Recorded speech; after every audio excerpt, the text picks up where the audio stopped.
بسم اللہ الرحمن الرحیم۔ السلام علیکم۔ ایک یہودی کے بیٹے کا جنازہ جس کو حضرت عمر فاروق رضی اللہ تعالیٰ عنہ، حضرت علی رضی اللہ تعالیٰ عنہ، حضرت ابو بکر صدیق اور حضرت عثمان رضی اللہ تعالیٰ عنہ نے مل کر کندھا دیا، آپ صلی اللہ علیہ وآلہ وسلم نے خود اس سے دفنایا۔ ایک انتہائی ایمان افروز واقعہ ہے، ویڈیو کو اینڈ تک لازمی دیکھیے گا۔ ایک یہودی نے اپنے بیٹے کو کہا، جاؤ سودا سلف لے آؤ۔ وہ گیا۔ لڑکا راستے سے گزر رہا تھا کہ اس کی نگاہ حضور اقدس صلی اللہ علیہ وآلہ وسلم پر پڑی، اور حضور صلی اللہ علیہ وآلہ وسلم کی نظر بھی اس لڑکے پر پڑی۔ وہ وہیں بیٹھ گیا اور وہیں بیٹھا رہ گیا اور دیر ہو گئی۔ وہ یہودی کبھی اندر جاتا کبھی باہر آتا کہ لڑکا کہاں رہ گیا، آیا کیوں نہیں۔ ابھی تک سورج غروب ہو گیا، مغرب کی نماز ہو گئی، شام کو گھر گیا۔ باپ نے پوچھا، ارے نادان، اتنی تاخیر کی وجہ؟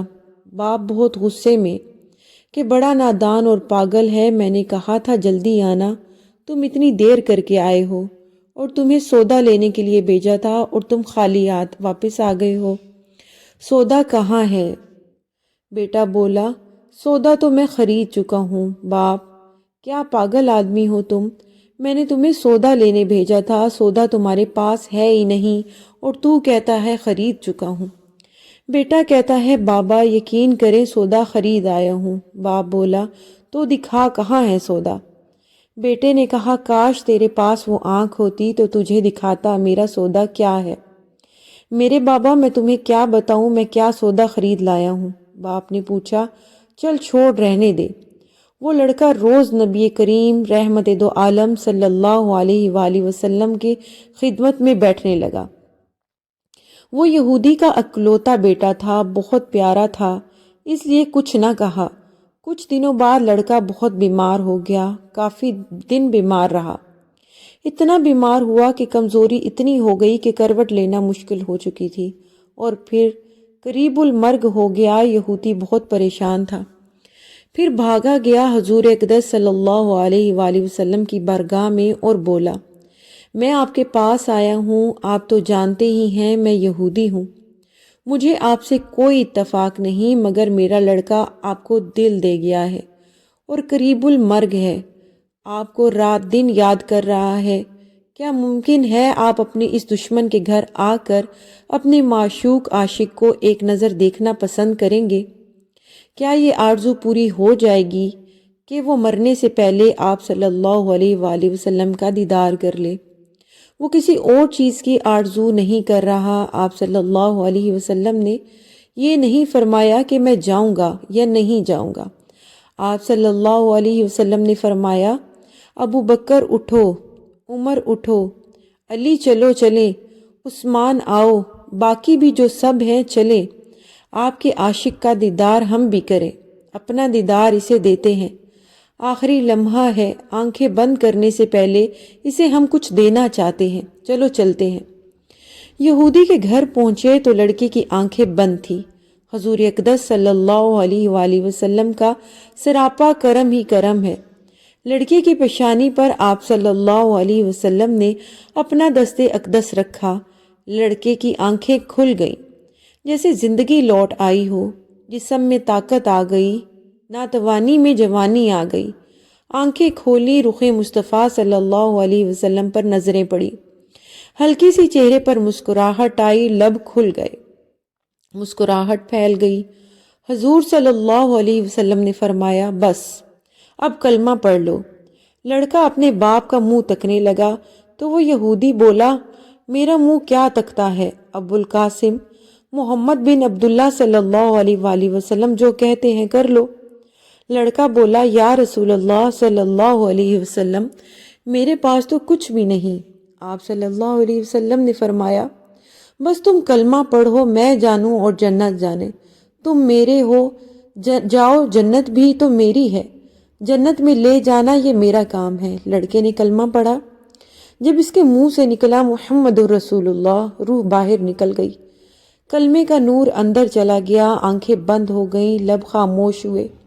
اس لڑکے کا باپ وہ یہودی بولا، محمد صلی اللہ علیہ وسلم میں اور آپ دونوں مخالف ہیں، اس لیے لڑکا اب میرا نہیں رہا، اب یہ اسلام کی مقدس امانت ہے۔ کاش شانہ نبوت صلی اللہ علیہ وآلہ وسلم سے اس کا جنازہ اٹھے، تب ہی اس کی عزت ہے، لے جاؤ اس کو۔ پھر آپ صلی اللہ علیہ وآلہ وسلم نے فرمایا، صدیق اٹھاؤ، عمر اٹھاؤ، عثمان آگے آؤ، بڑھو، بلال آؤ تو صحیح، علی چلو کندھا دو، سب اٹھاؤ اسے۔ آقا علیہ السلام جب یہودی کے گھر سے نکلے تو یہ فرماتے جا رہے تھے، اس اللہ کا شکر ہے جس نے میرے صدقے سے اس بندے کو بخش دیا، اس اللہ کا شکر ہے جس نے میرے صدقے سے اس بندے کو بخش دیا۔ اللہ اکبر، کیا مقام ہوگا اس عاشق کی میت کا، جس کو علی، عثمان، ابو بکر صدیق، عمر بن خطاب، بلال حبشی رضی اللہ تعالی عنہما جیسی مشہور شخصیات کندھا دے کر لے جا رہے ہوں، اور آگے آگے محمد مصطفیٰ صلی اللہ علیہ وآلہ وسلم ہوں۔ قبر تیار ہوئی، کفن پہنایا گیا، حضور اقدس صلی اللہ علیہ وسلم قبر کے اندر تشریف لے گئے، قبر میں کھڑے ہوئے اور کافی دیر کھڑے رہے، اور پھر اپنے ہاتھوں سے اس عاشق کی میت کو اندر اتارا۔ آپ صلی اللہ علیہ وآلہ وسلم قبر کے اندر پنجوں کے بل چل رہے تھے، مکمل پاؤں مبارک نہیں رکھ رہے تھے۔ کافی دیر کے بعد آپ صلی اللہ علیہ وسلم قبر سے باہر آئے تو چہرے پر تھوڑی زردی چھائی تھی، تھکن محسوس ہوئی۔ اللہ غنی۔ صحابہ پوچھتے ہیں، حضور صلی اللہ علیہ وآلہ وسلم یہ کیا ماجرا ہے؟ پہلے تو یہ بتائے کہ آپ صلی اللہ علیہ وآلہ وسلم نے قبر میں پاؤں مبارک کیوں نہیں رکھا؟ آپ صلی اللہ علیہ وسلم پنجوں کے بل کیوں چلتے رہے؟ تو کریم آقا صلی اللہ علیہ وسلم نے فرمایا کہ قبر کے اندر بے پناہ فرشتے آئے ہوئے تھے، اس لیے مجھے جہاں جگہ ملتی تھی میں پنجہ ہی رکھتا تھا، پاؤں رکھنے کی جگہ نہیں تھی، میں نہیں چاہتا تھا کسی فرشتے کے پاؤں پر میرا پاؤں آ جائے۔ پھر صحابہ نے پوچھا، آپ صلی اللہ علیہ وسلم قبر کے اندر کیوں گئے؟ ہمیں کہتے ہم چلے جاتے، تو سبحان اللہ خوبصورت جواب دیا کہ میں نے اس لڑکے کو بولا تھا نا تیری قبر کو جنت بناؤں گا، تو اب اسی کی قبر کو جنت بنانے قبر کے اندر چلا گیا تھا۔ تو پھر حضور اقدس صلی اللہ علیہ وسلم اتنا تھکے ہوئے کیوں ہیں؟ تھکا اس لیے ہوں کہ فرشتے اور حوریں اس عاشق کے دیدار کے لیے آ رہے تھے اور میرے وجود سے لگ کر گزر رہے تھے، ان کی وجہ سے تھک گیا ہوں۔ یہ حدیث سنن ابن داؤد جلد نمبر 3 صفحہ نمبر 185، حدیث 3085، نمبر 2 مسند احمد بن حنبل جلد نمبر 3 صفحہ 175، حدیث نمبر 12815۔